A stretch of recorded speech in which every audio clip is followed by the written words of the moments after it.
បាទបងប្អូនទាំងអស់គ្នាថ្ងៃនេះយើងមកជជែកគ្នាអំពីរបៀបក្នុងការបង្កើត page ម្ដងក្នុងការធ្វើអាជីវកម្មអនឡាញក្នុងការធ្វើទីផ្សារបែប digital ក្នុងការលក់អនឡាញយើងមាន page គឺល្អប្រសើរមែនតើបងអញ្ចឹងយើងមានករណី Facebook មួយយើងអាចបង្កើត page បានច្រើនបាទករណី Facebook យើងមួយយើងអាចបង្កើត page បានច្រើនអញ្ចឹងថ្ងៃនេះយើងនឹងមករៀនអំពីការបង្កើត page ទាំងអស់គ្នាបាទ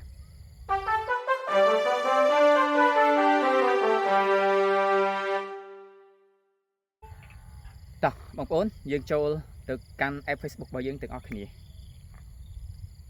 បាទនៅពេលដែលយើងបើកមក app Facebook របស់យើងបងប្អូនវាចេញទម្រង់ចេញរូបរាងមករបៀបនេះបាទចេញមករបៀបនេះអញ្ចឹងបងប្អូនយើងចុចទៅកន្លែងចុច3នៅខាងលើខាងស្ដាំដៃបាទបន្ទាប់មកបងប្អូនមើលខាងក្រោមឃើញទំព័របាទទំព័រនេះជួនកាលនៅតំណឹងជួនកាលមកនៅខាងក្រោមបងប្អូនបាទវាបដូរកន្លែងចុះឡើងជួនកាលនៅខាងលើជួនកាលនៅខាងក្រោមវាទៅតាមទូរស័ព្ទផ្សេងគ្នាវាបដូរកន្លែងខុសគ្នាបាទកន្លែងខុសគ្នាអញ្ចឹងយើងចុចនៅលើទំព័រដែលមានរូបដូចទៅនឹងទង់ជាតិពណ៌លឿងហ្នឹងបន្ទាប់មកបងប្អូនយើងចុចទៅបង្កើតឲ្យបងប្អូនយើងចុចចាប់ផ្ដើមហើយយើងដាក់ឈ្មោះ page របស់យើងដាក់ឈ្មោះទំព័ររបស់យើងខ្ញុំដាក់កសិដ្ឋានបាទគូខ្ញុំចុចបន្ទាប់ត្រង់ឈ្មោះទំព័រនេះបើសិនជាបងប្អូនលក់អនឡាញអ្នកលក់ស្បែកជើងបងប្អូនអាចនៅឃើញតម្រូវទៅតាមអាជីវកម្មរៀងៗខ្លួនកុំដាក់កសិដ្ឋានបាគូដូចខ្ញុំបាទកុំដាក់កសិដ្ឋានបាគូដូចខ្ញុំបងប្អូនអ្នកលក់ម្ហូបលក់ចំណីលក់អាហារកែច្នៃលក់បង្អែមនំចំណីអីហ្នឹងយើងដាក់តម្រូវទៅតាមអាជីវកម្មរបស់យើងរៀងៗខ្លួនបាទហើយដោយសារខ្ញុំជ្រើសរើសនេះជាប្រភេទកសិកម្មបើសិនជាបងប្អូនសម្លៀកបំពាក់ដាក់សម្លៀកបំពាក់ទៅបើបងប្អូន fashion បងប្អូនអ្នកលក់គ្រឿងសម្អាងដាក់គ្រឿងសម្អាងទៅនៅទីនេះបងប្អូននេះស្វែងរកប្រភេទនានាអញ្ចឹងសម្រាប់ខ្ញុំកសិកម្មខ្ញុំដាក់កសិកម្មបាទនេះបងប្អូនវាចេញមកហើយនេះយើងអូសទៅលើឃើញនេះកសិកម្មទីផ្សារកសិករបាទអញ្ចឹងខ្ញុំយក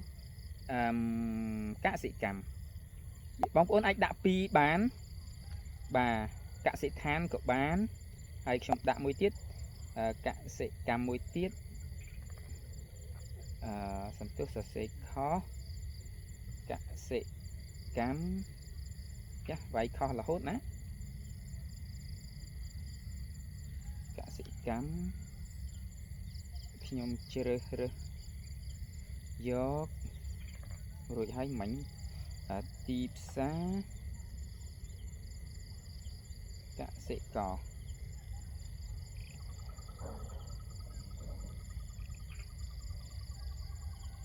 មិញឲ្យតាមិនក៏លែងឲ្យទៅវិញហើយនេះបងប្អូនឃើញហើយទីផ្សារកសិករខ្ញុំចុចយកតែម្ដងអញ្ចឹងខ្ញុំយកប្រភេទ page របស់ខ្ញុំជាវាស្ថិតនៅក្នុងចំណោម3ប្រភេទហ្នឹងបងប្អូនកសិកម្មកសិដ្ឋានហើយនិងទីផ្សារកសិករបន្ទាប់មកខ្ញុំចុចបង្កើតបញ្ជាក់ឡើងវិញបងប្អូននៅត្រង់នេះបើសិនជា page បងប្អូនលក់សម្លៀកបំពាក់បងប្អូនអាចដាក់ clothing ដាក់លក់សម្លៀកបំពាក់ហើយបើបងប្អូនគ្រូបងប្អូនអីយើងអាចដាក់ជ្រើសរើសតាមប្រភេទរបស់វាតាមហ្នឹងណាបងប្អូនហើយនៅទីនេះគេថាយើងបង្កើត page រួចហើយតើយើងអាចពិពណ៌នាអំពីគោលដៅរបស់យើងបានអត់បាទពិពណ៌នាអំពីគោលដៅរបស់យើងបានអត់ចង់និយាយថា page យើងហ្នឹងបង្កើតដើម្បីធ្វើអីបាទដើម្បីធ្វើអ្វីដែរបាទអញ្ចឹងខ្ញុំដាក់ផ្សព្វផ្សាយផលិតផលឬសេវាកម្មរបស់អ្នកខ្ញុំចុចយកខាងលើខ្ញុំចុចបន្តមកទៀតជីវប្រវត្តិអានេះបងប្អូនខ្ញុំដាក់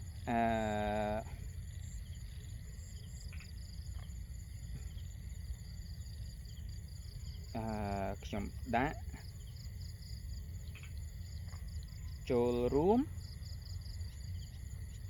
គាំទ្រកសិផលខ្មែរសរសេរខុសតិចបាទគាំទ្រកសិផលខ្មែរ Sâu cắn Tiếp xa Bà hơi Chấm trích bằng tổ Hơi Bóng ổn đã rụp hiếm Rụp hiếp níខ្ញុំដាក់រូបនេះសិនរូបគម្របខាងក្រោយខ្ញុំដាក់មួយនេះហើយកន្លែងប៊ូតុងកែសកម្មភាពត្រង់នេះចង់និយាយថាបើយើងអាចកំណត់ឲ្យគេផ្ញើសារមកយើងឲ្យគេចុចទៅដើម្បីខលមកយើងឲ្យគេចុចទៅដើម្បីមើលវីដេអូរបស់យើងអាចដាក់បានណាបងប្អូនតែហ្នឹងអញ្ចឹងខ្ញុំចុចសាកល្បងខ្ញុំយកសារបងប្អូននេះការជ្រើសរើសនៅទីនេះបើសិនជាយើងយកសារមានន័យថាគេចុចទៅគេផ្ញើសារមកយើងបាទហើយបើយើងចុចហៅឥឡូវនេះចុចទៅគេទេទូរស័ព្ទមកយើងហើយបើចុចផ្ញើសារតាម WhatsApp ចុចទៅគេផ្ញើសារតាម WhatsApp អញ្ចឹងវាមានច្រើនកម្មវិធីនៅខាងហ្នឹងហើយចុចតាម email ក៏បានចុចអីក៏បានតែយើងយកគឺសារបាទហើយយើងចុចបន្ទាប់ចុចរក្សាទុកចុចតែនេះយើងចុចបន្ទាប់ទៀត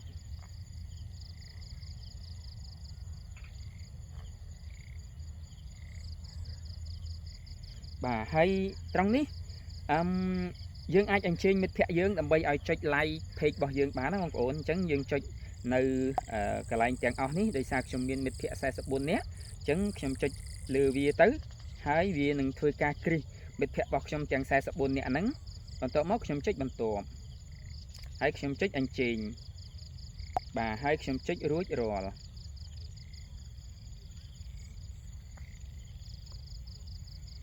បាទឥឡូវនេះយើងបាន page រួចរាល់ហើយបងប្អូនបាទងាយប៉ុណ្្នឹងឯងងាយប៉ុណ្្នឹងឯងក្នុងការបង្កើត page ប៉ុន្តែវាអត់ទាន់បំពេញព័ត៌មានគ្រប់ជ្រុងជ្រោយទេក្នុងការបំពេញព័ត៌មានបងប្អូនមើលទៅលើការបំពេញព័ត៌មាននៅក្នុង Facebook វីដេអូមុនគឺយើងមានចែករួចហើយនៅទីនេះគឺការបំពេញព័ត៌មាននៅលើ page ហ្នឹងគឺប្រហាក់ប្រហែលទៅនឹងការបំពេញព័ត៌មាននៅលើគណនី Facebook ផ្ទាល់ខ្លួនរបស់យើងដូចគ្នាដែរអញ្ចឹងបងប្អូនមើលទៅលើវីដេអូមុនហើយ